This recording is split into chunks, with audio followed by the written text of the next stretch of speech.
Alright guys, I hope you're all doing well and welcome to Middle-earth. Today my friends, we're going to be casting a showdown between myself and Isengard and Forg, who's going to be playing Gondor up here in the northwest on Spooky Isen. So this is one of the more epic games I think I've had in old Age of the Ring, Battle for Middle-earth 2, and I wanted to share it with you guys. So we're going to break it down, have some fun, and see what's cooking here. And we, of course, are going to be opening up, immediately building all of our furnaces. And something that I've learned, in order to get them to produce at their maximum efficiency, you need to have them at least 97%. That's the threshold for the 25 resource production. So what you want to do with your initial buildings to prevent yourself from being raided easily is build them as close as you can to your main fortress while maintaining the 97%. You'll notice it when you place them. You can't see it here in the replay, but if you guys are playing the game, you drop the building down, it's going to say what percentage of income you're going to get from it out of its max 100%, and you want to get at least 97%, obviously. I mean, in the late game, it's not something you really want to worry too much about when you're just kind of panicking and microing and dropping things in your resource buildings around the map. Whatever. Sometimes I'll take 70, 80%, as long as you're getting something increasing your population cap. But the opening we're going to be going for, and my favorite opening with Isengard, is to go for 4 of the initial furnaces. And then from there, I build 1 wildman or clan steading to build a wildman, and then I build a warg pit. So it's a 4 opening with a wildman pit as well as a warg pit, which is a little bit slower than the 3-1 opening. So 3 would be going for 3 furnaces and then building a wildman pit and then more income. That'll give you a little bit faster aggression, but I just really like getting those early wargs out because they shut down the early swordsman rushes. So that's kind of the idea. My opponent going to be rushing in with some Lamedon clansmen here, and his opening is going to be double rack. So this is pretty common, at least from what I've seen from Gondor. So there are going to be 2 of those bad boys coming out here, and I do see them. So the wildmen are kind of staring them down to the woods. I believe the Lamedon clansmen do win that fight. Granted, they don't have access to the torch upgrade, which makes my torchman probably win it. But it's not cost effective because then you're a 450 gold unit barely beating a 250 gold unit, which isn't great. Wildman, you want to be raiding a little bit more, but he does catch me in the river here, which feels a little bit bad. So no job's going to be taken back right now. I do send some spearmen to go creep the warg camp up here. So these bad boys are going to be getting down and battling the wargs in the pits and just kind of running the swordsman about. And his swordsman did try and flank around the bottom, but this is why I love the warg opening. Able to get some big work done as those Lamedon clansmen do get run down by the dreaded wargs. So creeping here is going well. Spearman going to be working on the old warg pit. So the cool thing about doing the wargs early is it opens up room to expand, but also gives you ring power in terms of getting kill points, and then also does give you money from the warg pit itself. So chasing with the wildman right here, my opponent has mustered a big army on double racks. He's able to do quite a bit, and now is going to be getting a stable. So this is very common. You've seen Gondor in a lot of our tournaments and whatnot. They're going to be pumping out double racks, pressuring you, then switching into cavalry to trample you and overwhelm you, and then they get their ring points at level 10, and they are going to be getting, the trebuchet and really just putting you in the trash can, right? So I do manage to slip past them there and trample a couple dudes. So I have 2 wargs out of the gates, going to be kind of patrolling around, looking to see if there's any free trample or some raiding. I've gone for the Palantir because it gives you the Fires of Industry path, which is very good. My opponent is going to be going for the Captain's Horn for the damage, and I do a little bit of raiding here, but he sees me, pulls his guys back, and at the end of the day, I am going to be forced to retreat. Now, I was happy about this, though, because I saw he had a much bigger army than me, so I was like, oh, okay, well, at least we've kept him from pushing us in a very heavy manner. But he's going to be coming up now. I do have my wildmen. I got some more wildmen back here, and we are rushing the Auric pit, which we're going to be getting some Auric scouts, and the Warg Rider is going to be gathering, looking for easy tramples. Raiding, though, going down to the sides, so this is a good way to keep the pressure off you. I just have the wildmen on the periphery with their torches. I had one in the back as well. I didn't quite get the kill in this one. Felt really bad. I was like, oh, I got it so close, but he was able to stabilize that. And here we do manage to get the kill, and we're just going to be Benny Hilling him, basically, making him chase us here. But at the end of the day, the wildmen are going to go down here. In the front, his force is a little bit smaller because he has been defending the raids on the wings, and the Warg Rider is going to be going around the top looking for any openings they can possibly find here. Meanwhile, our Wildman Horde does gather, and we are going to be getting some fighting Urukai now, so these guys are great. Urukai Scouts are an amazing early game unit. They can go melee or ranged and just kind of serve whatever purpose you need. Obviously, are hard countered by cavalry, so that's what they do not want to be dealing with. So, barracks and barracks. Sable, Penneth, Gillen Riders going to be on their way out, and I do manage to spot one of his houses up here. So I'm like, hey, all right, let's do a little bit of raiding on this, and then move over to this one, because this is the one that was almost destroyed already. I had remembered from earlier. And the wargs, they're hungry. They're going to go for it. And this is always a good idea, at least at the level I'm playing at with Isengard, is usually you want to just always send some wildmen out to the wings and do a little bit of peripheral raiding. It works pretty well. Penneth, Gillen Riders chasing me down, though, and the wargs are damaged, so I definitely would lose that fight. Spearmen coming to harry me off as well. Meanwhile, my opponent on the south side is pushing in, but the fighting Urukai, I draw blades, and we're going to be chasing these guys down in melee. Now, as far as the fight goes, I don't know who's going to win this. I know the Urukai scouts, I believe, do beat the Lamedon clansmen, but he uses his Horn of Gondor and that is going to be given the fighting advantage here. But I even still think that the Uruk-hai will be able to outtrade these guys, considering he had a spearman unit there. And the Warg Rider is going to be coming in to make sure things get cleaned up here. So I do kind of charge into some spears, but there was so little that it didn't matter, and we end up trampling that position. Up on the top, more Torchmen are up there raiding, and Gondor is creeping its war camp, so they were able to creep the warp camp here while he is going to be raiding me in the front. But this is, I think, usually the smooth transition you go for is you open wild mid, you go torch wild men or just regular ones to go raid. And then when the mid-game, or kind of early mid-game-ish time comes around, you transition into Uruk-hai scouts with the Wildman pikemen. That's going to give you a very good army composition that allows you to handle infantry via the Uruk-hai warriors and also deal with cavalry pretty consistently with the pikemen, right? So that's kind of the style that I do use there. So, creeping another work pit down here, my opponent gathering his forces, and he is going to be building an archery range, so going to be going for a 1-1-1 army composition. But overall, he's been playing very defensively. The raiding on the wings has been keeping him a little bit contained in his empire, and if we look at the overall resources, I'm sitting at 700, he's going to be sitting at 600, so not like a vast difference. Gondor has pretty good late game scaling with their Grand Harvest ability, which makes all their buildings generate 12% more income, so even if they're on less, they can do pretty well for themselves. So he's going to be creeping out the work pit right here. Some old wildmen, not wildmen, but amalgamation of random units going to be heading here while I do expand in the south. And we're going to be pushing up in the middle as well. Just trying to raid on a couple fronts and keep the man busy.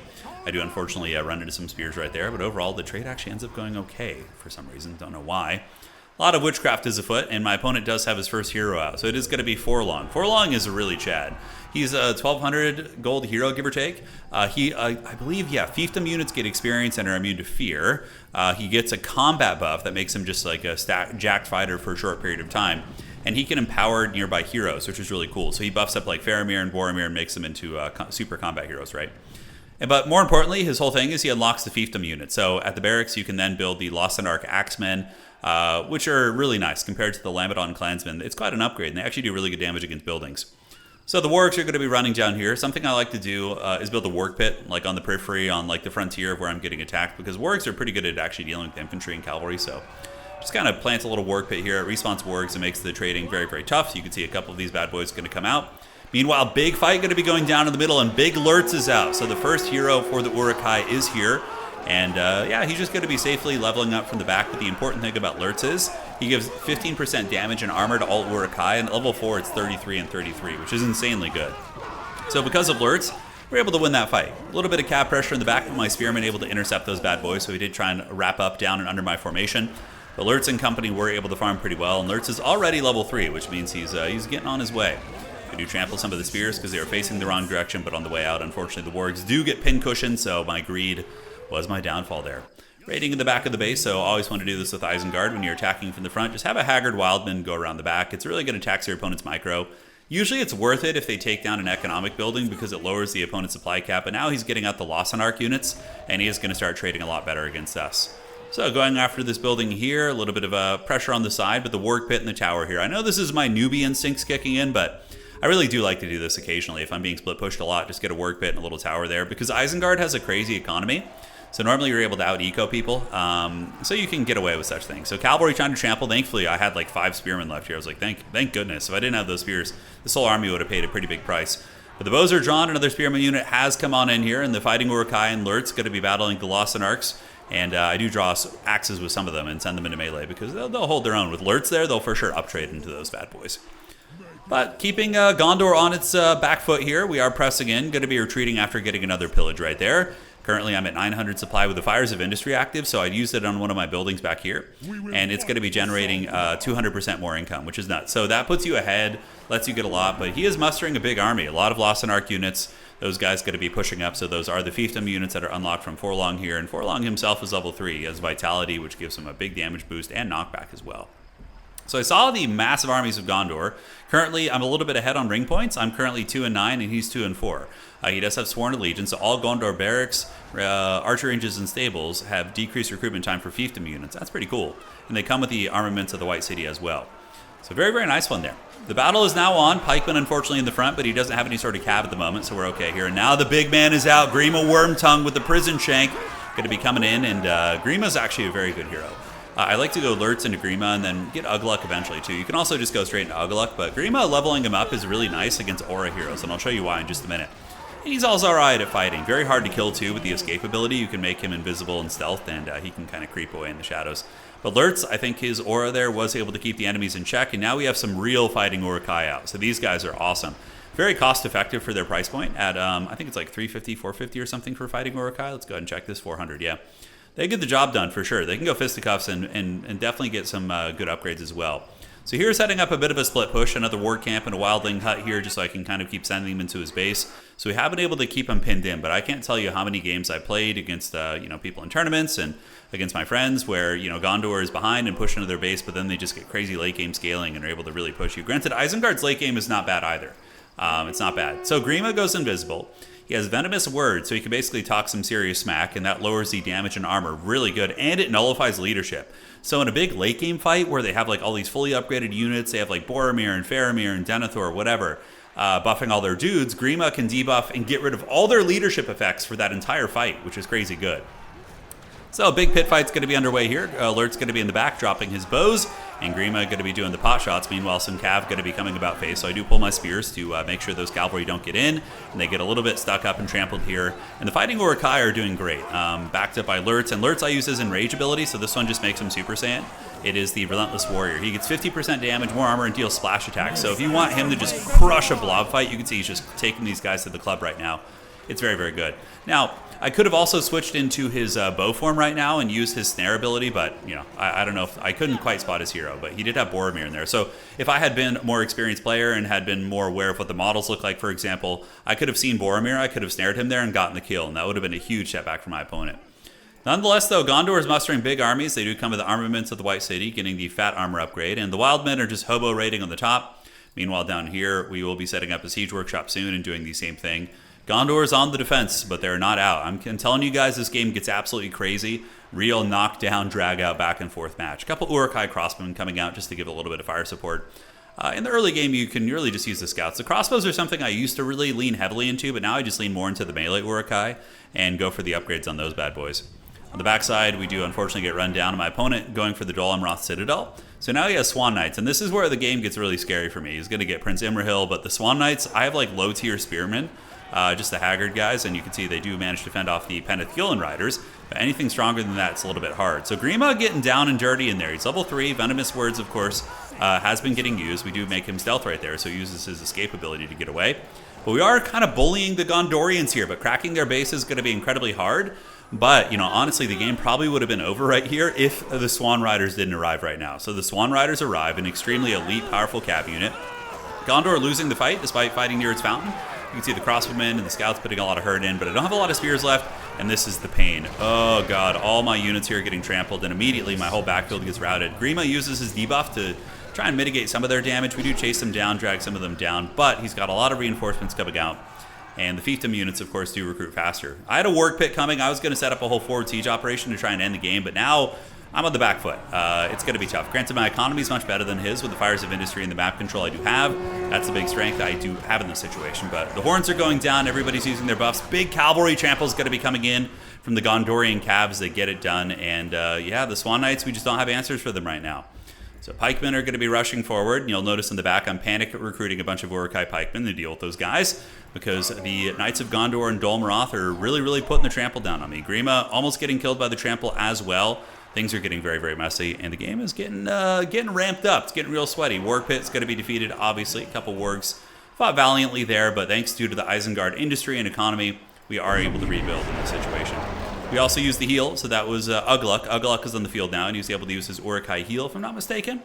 And I'm so used to Warcraft 3. I was like, I wish there was like hero portraits. Oh, that would be cool. If any of the mod makers are watching this, is that something that would be possible to make like portraits when you're in game? Where it like has the hero's picture in their health bar and you could like click on it? That would be so nice. Oh my god. Obviously I understand it's probably not possible with the current, game. But just a fun idea. Anyways, over here on the side, the Dol Amroth Knights are doing a little bit of raiding, but he has not been able to kind of escape his starting lands here on the spooky Isen. The Dol Amroth Knights are on their way out. Battering rams coming in. But, attacking into his base is rough. This statue is giving him damage, armor, and experience, and immune to fear and terror, and also heals him. So I keep attacking into his base, which has been precarious. Granted, we do take down another building here, which is good. Dol Amroth Knights, though, going to be feasting like the heathen kings of old, which was actually from the movies, which is funny. Finally, the code is actually somewhat relevant. But gathering up here are the Fighting Uruk-hai. Upgrade's going to be coming out, and the Cunning of Cornir is going to be on the table. So that ability is crazy good. So forming up ranks, getting ready to clash with Gondor here, looking at the ring powers. I do have Build Me an Army, which I have used, and I believe it's back here. So this is going to be spawning me free Fighting Uruk-hai, which is great.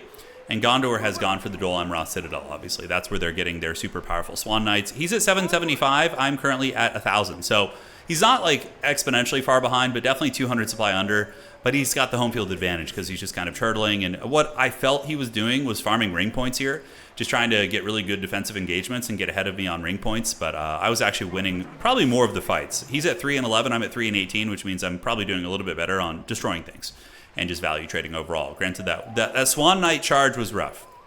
So gathering up here, Grima Wormtongue with the gang. We'd have some battering rams as well, and we're going to be forming up the ranks here in a second. I'm a little bit blobbed up.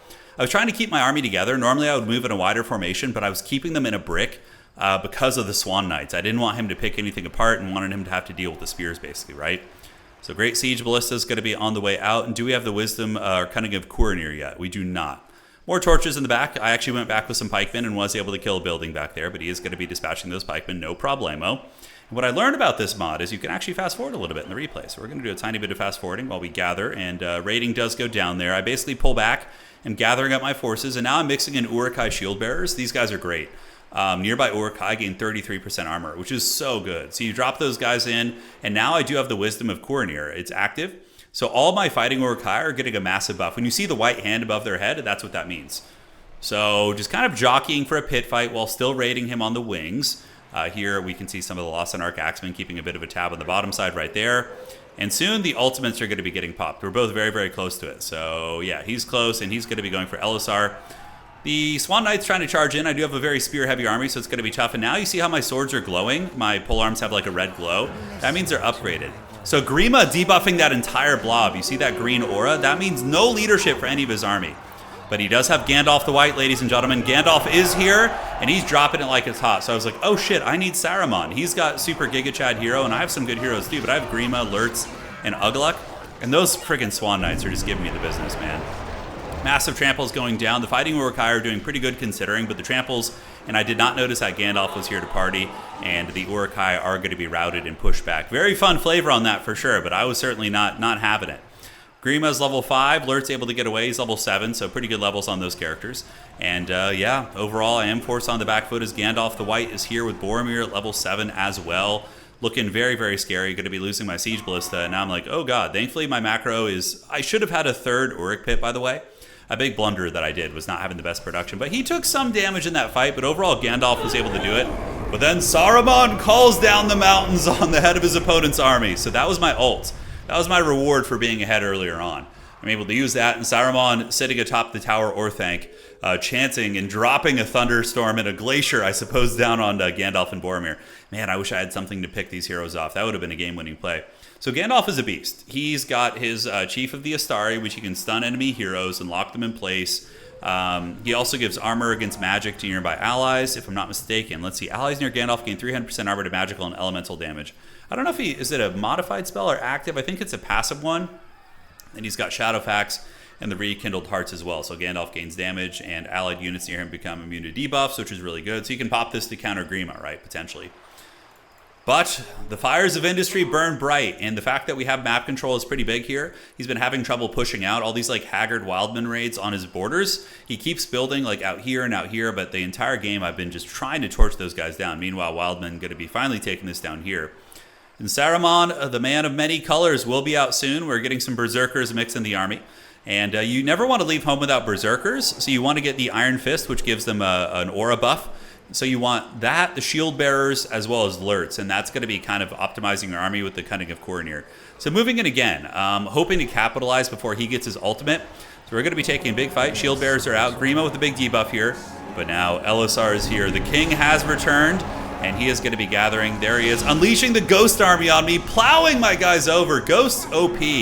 And I'm like, god damn, I thought I was going to be able to push him after that big ult, but you know, it's good, right? Like, he's got an ability that's a big game changer. I do as well. That's a big part of this game, honestly, is being very good at utilizing your abilities and timing everything. But now this is a really bad route for me. Grima is able to barely get away using his escape ability. We do have Ugluk and Lurtz running. Spears move in. We get a lot of Swan Knights there. So that was a good pick. Punishing him as he overextended a little bit. The Urukai pikemen, their shields are broad, their armor thick, and they were able to hold against the counter push. So looking at the economy, currently I'm sitting at 1,600. He is a little bit lower. He's at 800 though, which really isn't half bad. 800 with Gondor's economy can probably hang kind of even, but the king has returned. And the thing about that ability is my ability is temporary. It nukes his army, it kind of does its thing, but now the king is here and he's here to stay. He does not unspawn. Basically, Gondor gets King Elisar at level 10. He can fulfill the oath. He buffs nearby allies with huge damage and armor, and that stacking with Gandalf, he's a great fighter. I mean, he is just super powerful. Obviously, he's the king, right? But Saruman of the many colors is out now, and he's going to be dropping some magical blasts, and Isengard also has the wisdom of Kuranir. So I have that plus armor upgrades churning out. I have the upgrade that makes my upgrades cheaper, so I can spam more upgrades than him for sure. Also having a better economy with the Fires of Industry and a couple lumberjack camps around the map. And more raids. So gotta just keep him contained. It's the only way I can win. I gotta out-eco him. Down here, we do see Gandalf. He's gonna be coming down and bonking the battering ram split push, making sure nothing gets too crazy there. And Saruman is gonna be leading his army, but you gotta be careful. I always lose Saruman. He's pretty squishy. He's got 3,000 HP, which is a lot, obviously, but you know, because he's an expensive hero. Grima, for example, has 2,800, but he's level 10. When Saruman's level 10, he'll be at like 5,000 or something. All right, so going to be taking a pit fight here. I saw his army was south with the Swan Knight, so I used the Palantir, which speeds up my army. My opponent drops a fat Citadel in my face, a second one. So the Dol Amroth Citadel is out, and yeah, it does stun my army a little bit, but big fight is underway. Saruman is going to be pulling back to try and screen these guys out, and I do use my Wizard Blast. I was trying to catch his Swan Knights here. You can see I drop it. Unfortunately, I don't get them. I managed to knock one guy off his horse, but my timing was a little bit off here. But the Citadel did kind of screw up my army positioning. The Swan Knights are being screened out by the Spears for the most part. And Lurtz and Ugluk and company having a nasty pit fight. But he's got Boromir. He has some very strong heroes in here too. So I'm not having the hero advantage anymore. And we can see Saruman of the many colors having a bit of a bad time. He does get level 2, but is being focused down by the heroes. Forlong also quite damaged. It's a very chaotic fight. Shield bearers and reinforcements are on their way in. And Saruman going to be running back through his ranks. Gandalf getting a little bit low here. Maybe could have gotten a snipe if I had gotten my spears to pay better attention to him. But it was a very heated fight. A lot of micro going on, trying to keep individual heroes alive. And in this situation, it is time to retreat because he's got the home field advantage in all these fights. You know, I'm the one knocking on his door. But, you know, there is one big downside to turtling like this. Obviously, map control, but the second big downside is if he loses a big fight in his base, the game's over. Whereas I can continually lose fights on his side of the map, and it gives me time to re-macro. So Gandalf riding down here, he does have the Flames of Arnor, and I'm getting scared. He almost has You Shall Not Pass, which is nuts. The Swan Knights and mobility putting in a lot of work, and the Fighting Urukai, you know, going hard. So a lot of my heroes did die there. I believe I managed to keep Lurtz or Ugluk alive, one of them. But this is his entire army. He doesn't have enough to push me at this point, considering I still have some spearmen and other pieces here that are going to be effective against him. So yes, we are going to be rebuilding, ladies and gentlemen. Currently, I have 30 points in the books, so I certainly need to spend those, and he's going to be sitting at 28, but he's booking into some of the earlier abilities. He does have the Swan Knights, and also the Sworn Allegiance from earlier, yeah, so we have seen all that. All right, so battle's really picking up here. Prince Imrahil is going to be out. He's really nice. He buffs the fiefdom units and is really synergistic with the Swan Knights here, which have been a menace. And now we see the Rangers of Ithilien coming out because Faramir is on the table. So the full freaking... You know, the full party is here, unfortunately. And just out of, you know, a bit of a panic response, I do build a Warwick Sentry here, forming up ranks. And, yeah, just kind of playing defensively. I figured he could attack and do some work, but his army size still isn't that much bigger than mine, probably. I'm at 628. He's at 705. So armies on the defense, that's probably not enough to kill me. So he would need to hang back and wait. But I do have all my heroes reviving because I did have a lot of money. We're building Berserkers. We're building these. You can see immediately getting all the upgrades on these bad boys to make sure. And that's certainly the case. My army have been more upgraded than his, if I'm not mistaken. So he does not have upgrades on his guys. So basically, upgrading armor and damage doubles the efficiency of these units, basically. It makes them twice as tanky, more or less, and twice as much damage. So it's very good. A couple knights on the flank here. Going to be sending some Urukai pikemen to go fight those guys and keep them back there.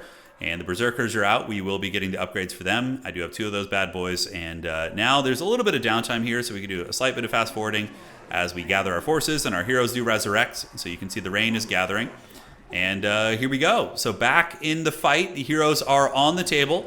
Gondor is now coming for me, and they do have upgrades. Not all the upgrades, they have the blades, but Isengard is much better at upgrading than other factions because of the tempered steel upgrade or whatever the hell it's called. You get your upgrades a lot cheaper. Here the pikemen able to fend off some of the soldiers of Minas Tirith because they were attacking the building. And we are going to have a rumble. Swan Knights are doing raiding on the wings, going after buildings where they can. And the forces of Isengard gather, and we now push. Lurt's in the back, going to be dropping some fat shots and buffing the boys up.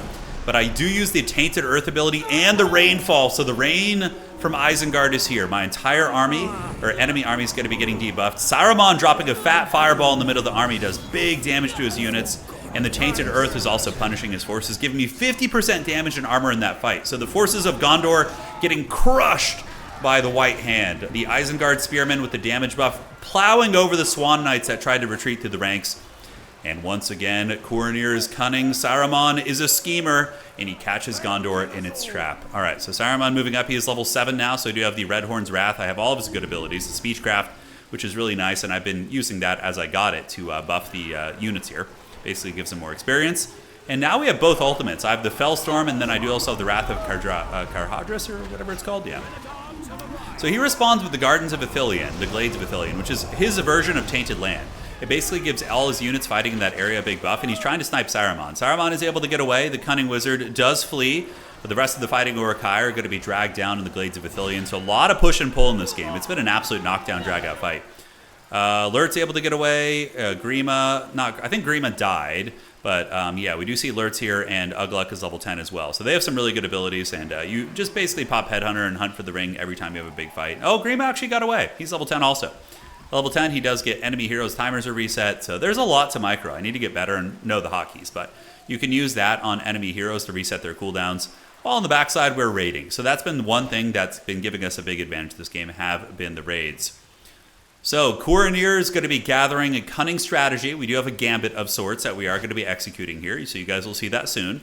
Fighting Uruk-hai going to be moving out, and we do have them in droves. And now we have the Elite Uruk-hai, which I had earlier too.